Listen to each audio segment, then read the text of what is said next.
Goeiedag, die 38ste Torah gedeelte wat ons saam bestudeer die week word Korach genoem en dis die gedeelte in Numeri 16 vers 1 tot Numeri 18 vers 32.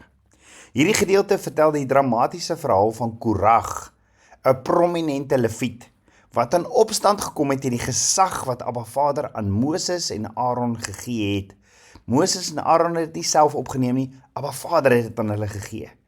Die naam Korach word in Hebreëus met 3 letters geskryf en elke letter het 'n numeriese waarde. So die Korach se 3 letters, eerstens is die Kuf en sy numeriese waarde is 100. Resh is die tweede letter en sy numeriese waarde is 200. En dan die Get wat se waarde 8 is. Saam is Korach se naam, se numeriese waarde is 308. En dis interessant dat daar ander woorde en name is wat dieselfde getalswaarde het, soos Eliezer, die seun van Aaron, 'n direkte afstammeling van die priesterlike lyn. Korach se rebellie was juis gerig teen Aaron en sy seuns, en dit is asof hierdie numeriese ooreenkoms 'n geestelike kontras tussen Eliezer, die getroue priester, en Korach, die opstandige leviet, beklemtoon. Nog 'n Hebreëse woord met die numeriese waarde 308 is bokker, wat skaapwagter beteken.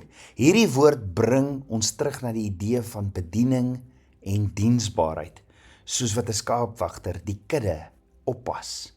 En dalk was dit deel van Korach se motief om bediening op sy eie voorwaardes te wil uitoefen, eerder as om binne Abba Vader se orde en gesag te dien. Korach se naam beteken in Hebreëus kaal of sonder bedekking, en dit dra kragtige geestelike simboliek in. In Abba Vader se koninkryk is daar altyd 'n orde, 'n struktuur van gesag en beskerming wat hy self instel. En hierdie orde is nie daar om mense klein of minderwaardig of uitgesluit te hou nie, maar om hulle te beskerm, te lei en vrugbaar te maak. Wanneer iemand soos Korach homself vrymaak en losmaak van daardie godgegewe orde, plaas hy homself buite die beskerming en bedekking van Abba Vader se huis. Hy staan dan spiritueel onbedek, net soos die betekenis van sy naam aandui. En dit is 'n gevaarlike plek om te wees. Want onthou, die vyand trek los. Dawid sê in Psalm 91, hy sien die pyle, maar die een sal hom tref nie. Waar jy alleen staan, is daar waar daai pyle jou gaan tref.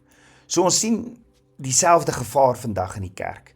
Mense wat uit trots, uit jaloesie of selfs partykeer seer wegstap van waar Abba Vader hulle geplant het en dan hulle eie bedienings begin, sonder om onder geestelike gesag of bedekking te staan. Hulle stel hulle self aan eerder as om deur Abba Vader geroep en gestuur te word. Hulle stel hulle self aan met die voorname dat hulle is gestuur deur Abba Vader.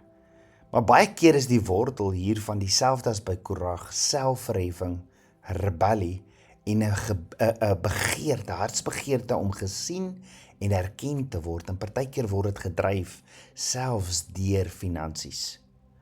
Maar die les wat Abba Vader ons hier leer is, ware geestelike gesag kom nie deur selfbevordering nie, maar deur diensbaarheid en onderwerping. Soos Yeshua self gesê het in Matteus 20 vers 26, wie groot wil wees onder julle, moet julle dienaar wees. So daar's 'n gevaarlike misleiding vandag, dat as jy nie plek kry in die kerk nie, moet jy jou eie pad loop. Maar as daardie pad nie deur Yeshua beveel en gebou is nie, is dit nie bediening nie. Dis 'n rebellie vermom as roeping. In Yeshua se koninkryk is daar bediening en is daar in sy koninkryk en bediening is daar bedekking en orde, en buite dit is jy blootgestel en onbeskermd. Selfaangestelde bediening is nie geestelik nie, dit is gevaarlik. En ware roeping word nie deur mense se ambisie begin nie, maar deur Abba Vader se gesags- en tydsberekening. Korach se einde leer ons dat rebellie teen Abba Vader se orde lei tot oordeel, nie verheerliking nie. En as jy geroep voel tot bediening, wees nederig. Wag op Abba Vader, dien waar hy jou geplant het en wees gewillig om onder gesag gevorm te word. Selfs Paulus, wat 75 en meer van die Nuwe Testament geskryf het, was onder die kerk wat wat Yeshua die disippels aangestel het om mee te begin. Selfverheffing lei tot val, maar nederigheid lei tot verhoging. Onthou verder, Korag was nie 'n vreemdeling nie. Hy was 'n familielid van Moses en Aaron en nie het ons te doen met 'n familiêre gees waar jy dink maar jy's net so belangrik. Ons het gesien met Miriam het ook so gevoel teenoor Moses. Ek is net so belangrik soos Moses. En Korag het gevoel hy is net so belangrik. Hy was die seun van Yitzhar wat op sy beurt die seun van Kehat was. En Moses en Aaron was ook afstammelinge van Kehat. Met ander woorde, Korag was 'n neefie van Moses en Aaron en dit bring 'n diep vraag na vore. Was jaloesie dalk die wortel van sy opstand? Het hy dalk gevoel dat hy as deel van dieselfde familie net soveel reg op leierskap gehad het? Korag het 'n naam en 'n posisie gehad wat potensiaal vir diens aan Abba Vader ingehou het, maar sy begeerte om self gesag te neem en om homself aan te stel, want hy het gevoel en aangeneem, hy's net so sy neefies, het hom buite Abba Vader se orde geplaas. So as ons kyk na die Hebreëse letters van Korag se naam, dan sien ons, die eerste letter van Korag is die letter Kof. Die Hebreëse letter Kof het 'n numeriese waarde van 100 en dit dra 'n ryk simboliek en geestelike betekenis. Dit word dikwels verbind met heiligheid en afgesonderheid. In antieke Paleo-Hebreëse manuskripte is Kof uitgebeeld as 'n sirkel met 'n vertikale lyn wat van onder af opkom. 'n Beeld wat baie lyk soos 'n son wat opkom oor die horison. En hierdie beeld van die sonsopkom is betekenisvol, want die son is afgesonder, uniek in sy krag en lig. Niks kan in sy teenwoordigheid bly sonder om verteer te word nie. Net soos Abba Vader heilig, dis die enigste karaktereienskap wat 3 keer herhaal word van hom, heilig, heilig, heilig, wat beteken afgesonder. Afgesonder van sonde, geen sonde kan in sy teenwoordigheid kom nie. Dit sluit aan by die Hebreëse woord kadosh wat heilig beteken en juis begin kadosh met die letter Kof. So die sonsopkom is 'n skrif in die woord is 'n simbool van nuwe begin. Lig wat die duisternis verdryf, openbaring en insig en Abba Vader se teenwoordigheid wat oor die wêreld opkom. Soos Maleagi 4 vers 2 sê, maar vir julle wat my naam vrees, sal die son van geregtigheid opgaan en daar sal genesing onder sy vleuels wees en julle sal uittrek en huppel soos kalwers uit die stal. In hierdie sin verteenwoordig Kof geestelike ontwaking, die deurbreek van waarheid en die skeiding tussen duisternis en lig. Maar daar's ook 'n klassieke uitleg van Kof waarin dit gesien word as 'n agterkop of 'n nek van iemand. Dit simboliseer die innerlike dryfvere agter mense se optrede. Dit wat onsigbaar is vir mense, maar sigbaar is vir Abba Vader. En hierdie betekenis bring die fokus op selfondersoek, die onderskeid tussen egte en valse heiligheid, gehoorsaamheid wat van die hart afkom, nie uit innerlike gedrag nie. So wanneer ons hierdie betekenisse saamvoeg, die sonsopkoms in die agterkop van iemand, kry ons 'n kragtige geestelike boodskap in Kof, die letter Kof. Dis die lig van Abba Vader se teenwoordigheid. Hierdie Kof beteken die lig van Abba Vader se teenwoordigheid bring openbaring oor wat in die donker van ons harte wegkruip. Kof roep ons om dieper te kyk na ons motiewe, ons denke, ons hart. En dit bring 'n skeiding tussen waarheid en valsheid, tussen lig en duisternis. Dan die tweede letter van Korag is die letter Resh. Die oorspronklike piktogram prentjie van Resh is die van 'n kop. In die moderne weergawe stel dit 'n gebuigde kop voor, wat simbolies is van nederigheid, diensbaarheid en leierskap. Dit wys dat ware leierskap nie in trots of heerskappy lê nie, maar in neerbuiging en in diensbaarheid, soos gesien in Yeshua se lewe. Die numeriese waarde van Resh is 200. En 200 kan geestelik geïnterpreteer word as 2 maal 10 maal 10.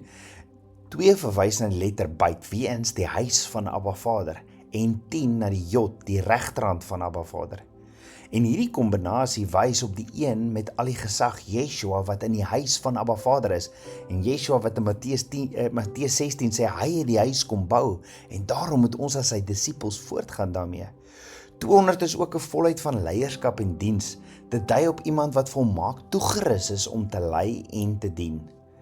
As 'n woord vorm resh die Hebreëse woord rosh, wat beteken kop of 'n leidende man, hoof of begin. En die eerste keer wat resh in die woord voorkom is in Genesis 1 vers 1 in die woord Bereshit, wat beteken in die begin. Die woord bevat rosh wat kop of hoof beteken, en die kernidee van die letter resh is die hoof van die huis, 'n koninklike diensknegt. En dit wys op Yeshua wat die hoof van Abba Vader se huis is en wat sy kop gebuig het en in diensbaarheid ten spyte van sy koninklike status, wat sy koninklike status verlaat het, aarde toe gekom het en sy koninkryk gebou het. Dit leer ons dat ware leierskap in Abba Vader se koninkryk is om te dien met liefde en nederigheid. Dan die derde letter van Korag is die letter Get. Die derde letter Get dis die 8ste letter in die Hebreëse alfabet en het die numeriese waarde van 8. 'n Getal wat in die woord dikwels dui op 'n nuwe begin, 'n bonatuurlike oorgang van iets meer as die volheid van 7. En dit herinner ons aan Yeshua se opstanding op die eerste dag na die Sabbat, wat simbolies 'n nuwe skepping en verlossing inlei. Die oorspronklike piktogram prentjie van Get is 'n muur of 'n heining of 'n tentingang. En dit het gelyk soos 2 pale met 'n doringheining tussenin en die simbool daarvan is beskerming, daar's 'n grens of daar's 'n afskeiding. En hierdie prentjie wys vir ons dat Abba Vader se instruksies, sy Torah, soos 'n heining is wat ons beskerm en afsonder vir heilige lewe. Maar Get beteken nie net skeiding nie, dit hou ook 'n deur of poort in. In moderne skrif vorm Get saam met die letters Wav en Zayin 'n boog of opening, iets wat lyk soos 'n poort of brug. Nou hierdie beeld spreek van 'n ingang tot die ware lewe, 'n oorgang van dood na lewe, van duisternis na lig, en dit is deur Abba Vader se genade moontlik. Baie Hebreëse woorde wat met Get begin, wys op hierdie lewe en hierdie genade. En Get is dus meer as net 'n letter, dis 'n prentjie van verbond. Dit nooi ons uit om binne Abba Vader se heining te leef, sy beskerming, sy afgesonder saam met hom, sodat ons lewe en vrugbaar kan wees, soos hy dit nog altyd vir ons bedoel het. So sit jy hierdie 3 letters saam in die naam Korag, sien ons, Korag was geroep tot 'n heilige, afgesonderde en 'n waardevolle persoon, want hy was 'n leviet van die Kahite, aangestel om naby die heiligheid van Abba Vader te dien. Maar Korag se innerlike was nie besorg om diensbaar te wees nie. Sy innerlike was besorg tot selfreffing om raak gesien te word. In plaas daarvan om te leef in afgesonderheid, onderskeiding en innerlike reinheid, het Korag sy afgesonderde rol as leviet gering geag. Korag het nie onderskei tussen wat aan Abba Vader behoort en wat aan mense behoort nie. Hy het nooit sy hart, sy innerlike dryfvere ondersoek nie, maar toegelaat dat trots, jaloesie en ambisie wortel skiet. In plaas van om te sê, Abba Vader het my afgesonder vir sy diens, het Korag begin sê, waarom is Moses en Aaron belangriker as ek? Sy onverwerkte innerlike houding, daardie kof wat ons sien in die letterkof, het gelei tot rebellie teen Abba Vader se orde. Hy het nie die skeiding tussen waarheid en valsheid eerbiedig nie, hy het dit oorgesteek. Jy sien, Abba Vader kyk na die agterkop, na die motief, nie net die optrede nie.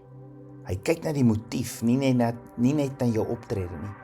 Korag het gekyk of hy vir die mense opstaan, maar sy motiewe was selfgesentreerd. Korag se afsondering as leviet was 'n eer, maar hy wou meer hê op sy eie terme. Die kof in Korag se naam daag ons uit om selfondersoek te doen. Dien ek regtig uit liefde vir Abba Vader?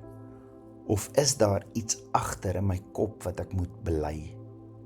Korag was afgesonder, maar gerebelleer teen sy roeping.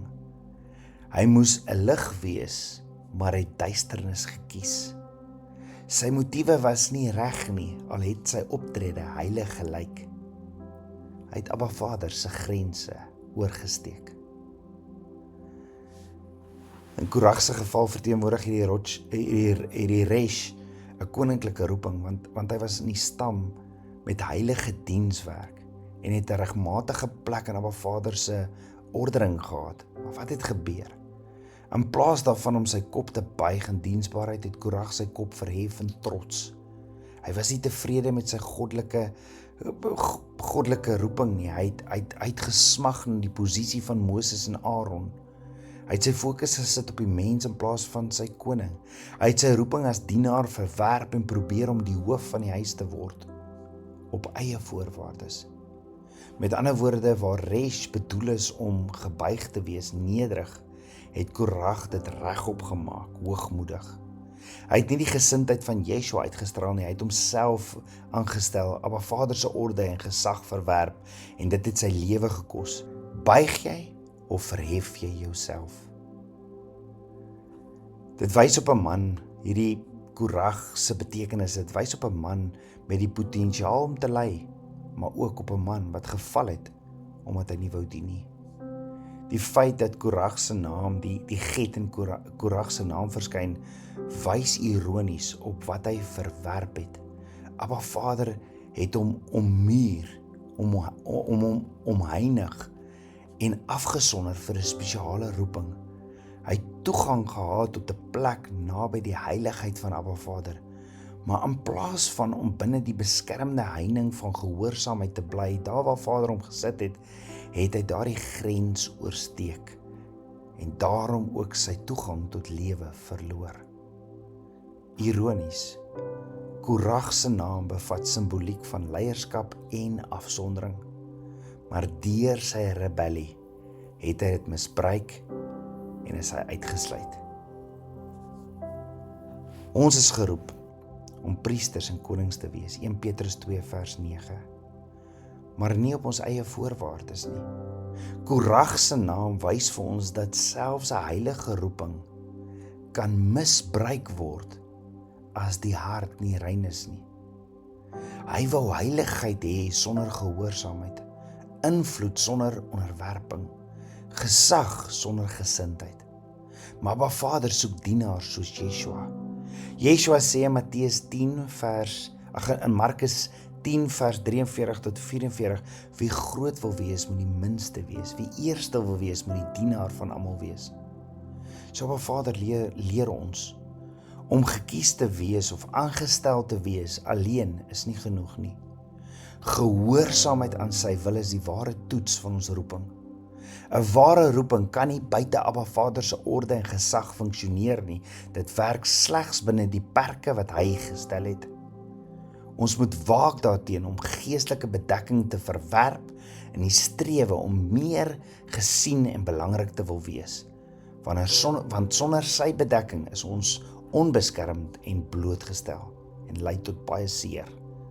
En uiteindelik roep Abba Vader ons om getrou te wees, waar hy ons geplant het, want dit is juist daar, binne sy wil en orde, waar ons lewe vrug sal dra. Kom ons bid saam.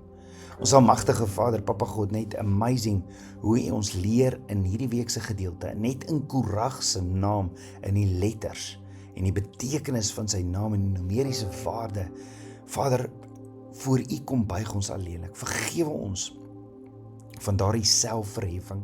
Vergewe ons dat ons eie koppe volg. En so Spreuke 14, Spreuke 16 sê, daar's 'n weg wat vir die mens reg lyk, maar wat lei tot die dood. Korag het gedink hy's reg, maar dit het gelei tot die dood, tot 'n aarde wat hom insluk. Vader, help ons asseblief. Open the eyes of our hearts. Mag ons sien, daar waar ons verkeerde voetfoute maak, daar waar ons U broekspyp los en wegbeweeg van U af, aangesien ons onsself verhef. Vergewe ons en Vader, help ons om nederig te wees, daar waar U ons geplant het, om goeie vrug te dra. Kom snoei ons sodat ons meer vrug kan dra, wat U verheerlik. Ek bid dit alles in Yeshua HaMashiach se naam, die seun van Jotewawei. Amen. Shalom.